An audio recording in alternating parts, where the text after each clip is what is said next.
Assalamualaikum warahmatullahi wabarakatuh. Berjumpa kembali dengan pembelajaran ekonomi kelas 11 ya. Eh, Sebelumnya kita sudah menyelesaikan materi kelas 11 semester 1. Nah, kali ini kita bertemu kembali untuk pembelajaran ekonomi kelas 11 semester kedua ya di kelas 11. Materi yang akan kita pelajari tentang APBN dan APBD. Nah, materi sebelumnya sudah kita bahas mengenai kebijakan pemerintah, kebijakan fiskal dan kebijakan moneter. Nah, kebijakan fiskal itu kebijakan yang dikeluarkan oleh pemerintah tentang pengeluaran negara dan penerimaan negara. Atau kebijakan fiskal itu kebijakan pajak dan anggaran. Nah, ini yang akan kita bahas, anggaran, pendapatan, dan belanja negara. Baik, para siswa sekalian, kita mulai saja untuk materi ini ya. Nanti kita bahas satu persatu.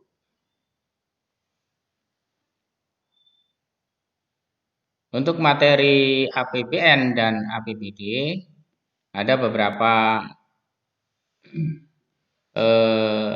indikator ya dari KD 3.6 menganalisis APBN dan APBD dalam pembangunan ekonomi.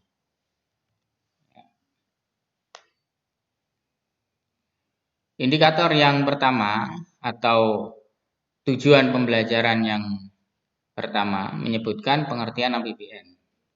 Yang kedua menjelaskan fungsi dan tujuan APBN. Yang ketiga menyebutkan sumber-sumber penerimaan negara. Yang keempat mengklasifikasi jenis pengeluaran negara. Yang kelima menjelaskan mekanisme APBN. Yang keenam menyebutkan pengaruh terhadap perekonomian. Yang ketujuh menjelaskan pengertian APBD. Yang kedelapan menyebutkan fungsi dan tujuan APBD, menyebutkan sumber-sumber penerimaan daerah. Yang sembilan ya, mengklasifikasi jenis pengeluaran daerah. Berikutnya menjelaskan mekanisme penyusunan APBD dan menyebutkan pengaruh APBD terhadap perekonomian. Nah, baik, untuk selanjutnya nanti akan Bapak jelaskan satu persatu, namun sebagai pengantar saja sehingga kalian nanti bisa mencari sendiri dari sumber buku paket maupun dari internet.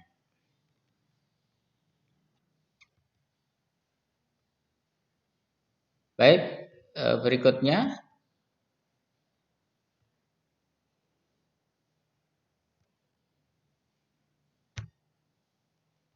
kita ke pengertian APBN.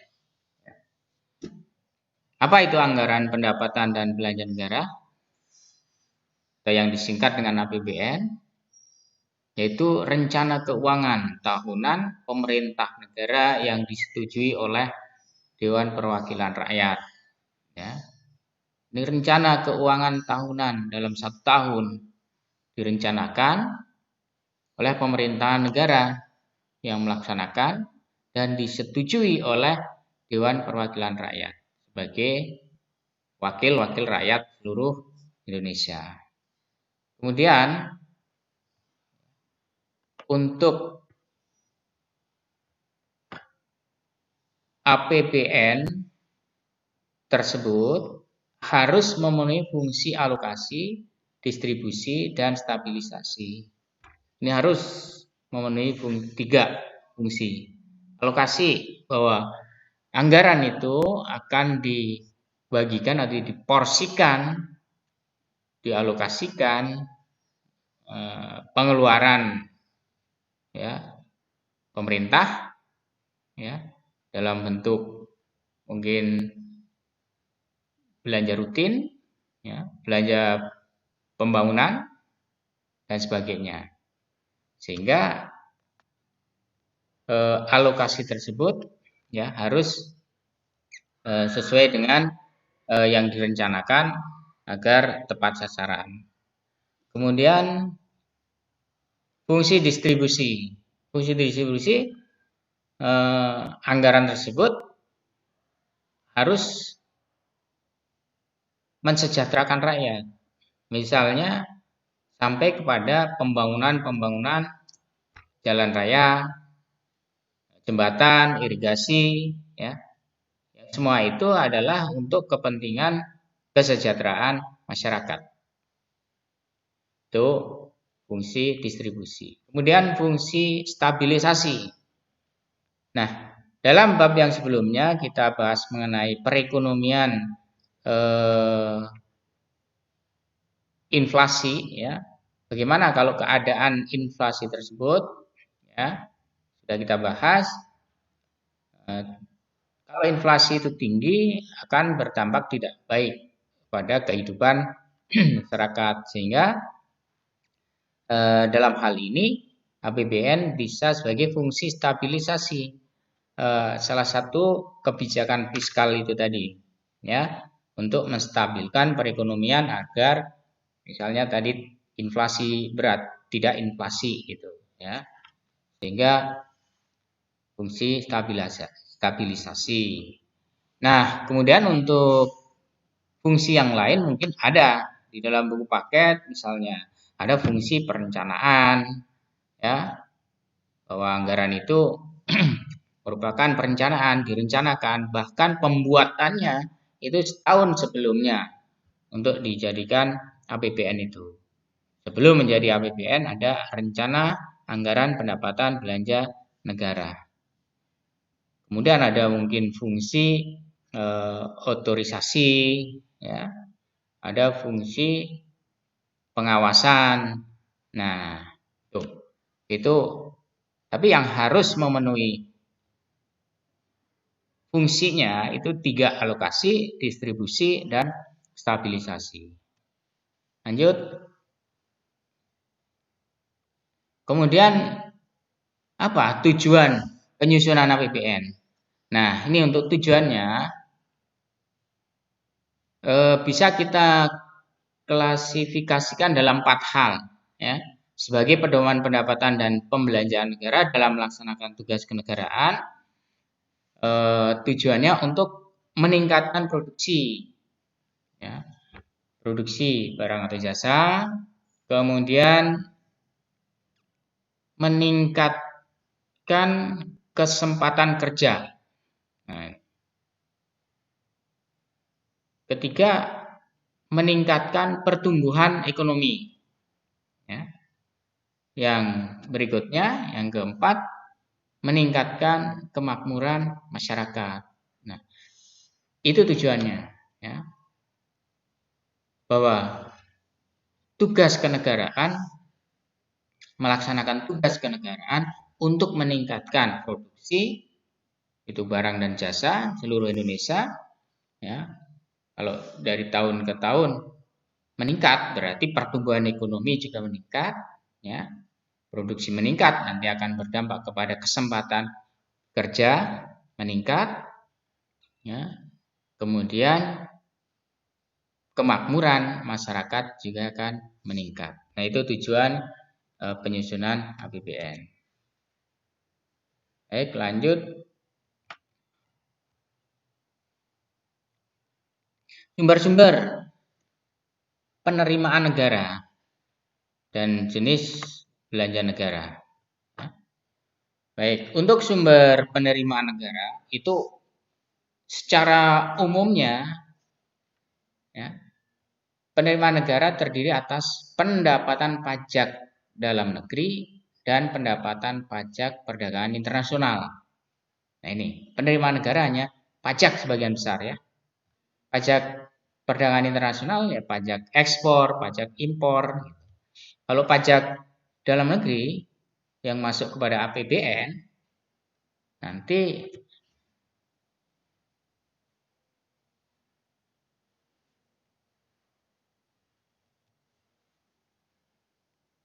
ada pajak PBB, pajak ini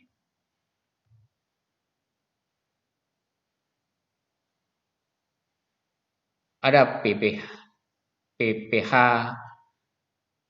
pajak penghasilan, ada pajak pertambahan nilai atau PPN, ada pajak pendapatan penjualan atas barang mewah, ada pajak bumi dan bangunan, pendapatan cukai, dan pendapatan pajak lainnya. Misalnya pajak hadiah. Nah, itu semua masuk kepada APBN sebagai penerimaan negara. Pajak ekspor tadi ya, pajak impor. Itu juga sebagai penerimaan negara. Nah, ada yang di luar pajak. Apa? Misalnya adalah laba BUMN atau pendapatan sumber daya alam. Nah, itu pajak atau penerimaan pemerintah di luar pajak.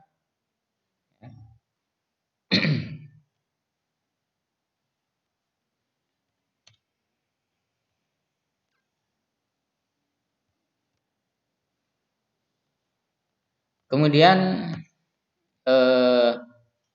belanja negara. Tadi penerimaannya sudah ya. Sebagian besar adalah pajak. Untuk yang selain pajak itu adalah pendapatan laba BUMN dan di luar pajak itu penerimaan sumber daya alam, ya, pendapatan sumber daya alam. Tapi kecil, ya, porsinya pemasukan negara dari di luar pajak kecil. Kemudian pengeluaran atau belanja negara itu kewajiban pemerintah pusat yang diakui sebagai pengeluaran nilai kekayaan bersih yang terdiri atas belanja pemerintah pusat dan transfer ke daerah. Nah, ini pengeluarannya untuk apa APBN itu? Untuk belanja pemerintah pusat, ya, dan transfer ke daerah. Nah, nanti belanja pemerintah pusat ada belanja rutin, ya, ada belanja pembangunan, ya, tuh. Kementerian-kementerian itu diberikan porsi alokasi anggaran. Belanja rutin pemerintah misalnya belanja pegawai, belanja barang, gitu ya. Itu yang dikeluarkan dari APBN. Ini kemudian yang kedua dana perimbangan yang ditransfer kepada daerah-daerah, baik daerah provinsi ya terutama. Nanti daerah provinsi transfer lagi ke daerah kabupaten. Dana perimbangan adalah dana yang bersumber dari pendapatan APBN yang dialokasikan kepada daerah untuk mendanai kebutuhan daerah dalam rangka pelaksanaan desentralisasi yang terdiri dari dana bagi hasil, dana alokasi umum, dan dana alokasi khusus. Jadi dari pusat ditransfer, ya, pengeluaran transfer daerah dari APBN, kemudian di daerah menjadikan pemasukan berupa dana bagi hasil, dana alokasi umum, dan dana alokasi khusus. Ya, jadi intinya ada dua ya pengeluaran dalam APBN itu, ya, pengeluaran belanja pusat, ya, pemerintah pusat, dan transfer ke daerah. Lanjut. Nah, mekanisme penyusunan APBN bahwa APBN itu direncanakan dibuat perencanaannya tahun sebelumnya. Misalnya sekarang ini tahun 2021 sudah menjalankan APBN 2021. Nah, penyusunannya itu dimulai dari mungkin di bulan Maret 2020 sudah mulai disusun, direncanakan. Diawali dari program atau program kerja ya, kementerian-kementerian ya. Kemudian dibuat perundang-undangannya mungkin ya. Sampai dengan November 2020 baru ditetapkan ya, ditetapkan APBN 2021 ditetapkan, sehingga di Januari, mulai tanggal 1 Januari 2021 baru APBN tersebut dijalankan. Nah, untuk mekanismenya secara lengkap bisa kalian membaca buku paket sebagai sumber belajar. Nah, sekarang APBD. Nah, hampir sama. Nah, di sini juga apa APBD? Pendapatan dan belanja daerah. APBD adalah rencana keuangan tahunan pemerintah daerah yang dibahas dan disetujui bersama oleh pemerintah daerah dan DPRD dan ditetapkan dengan peraturan daerah. Nah, kalau daerah ya DPRD. Tingkat 1 DPRD provinsi, tingkat 2 DPRD kabupaten. Pemerintah daerah siapa? Ya, kalau provinsi, pemerintah daerahnya, gubernur dan SKPD-nya, dinas-dinas yang di bawah gubernur. Kemudian kalau untuk kabupaten, bupati, pemerintah daerahnya bupati, dibantu oleh kepala dinas tingkat kabupaten, ya, dan pejabat setingkat kepala dinas di kabupaten. Itu yang menjalankan nanti APBD, ya, yang menetapkan DPRD. Ya, fungsinya juga sama dengan APBN. Nah, di sini ada otorisasi, perencanaan, pengawasan, alokasi, distribusi, dan stabilisasi. Harus ada alokasi, ya kan? Alokasi atau porsi pengeluaran daerah itu apa, pembangunan daerah apa, kemudian distribusi itu harus berdampak pada kesejahteraan masyarakat untuk sarana prasarana ekonomi masyarakat, stabilisasi untuk menstabilkan perekonomian di daerah tersebut. Perencanaan ya direncanakan, otorisasi harus dilakukan, tidak mau tidak itu sudah menjadi ketetapan. Ya. Pengawasan tidak boleh menyimpang dari yang sudah dibuat tersebut. Lalu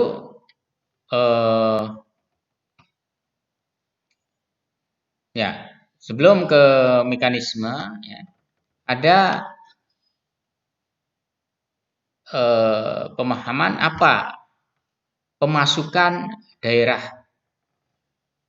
ya kan? Penerimaan daerah itu apa? Kemudian pengeluarannya untuk apa? Kalau untuk pengeluaran sama, ya. Jadi pengeluaran belanja daerah.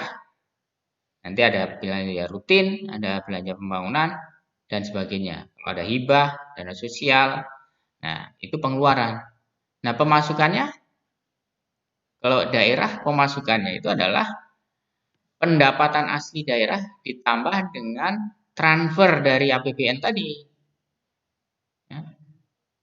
Transfer ke daerah dari APBN. Nah itu sebagai penerimaan APBD. Penerimaan daerah. Penerimaan daerah adalah berupa transfer dari pusat dan pendapatan asli daerah.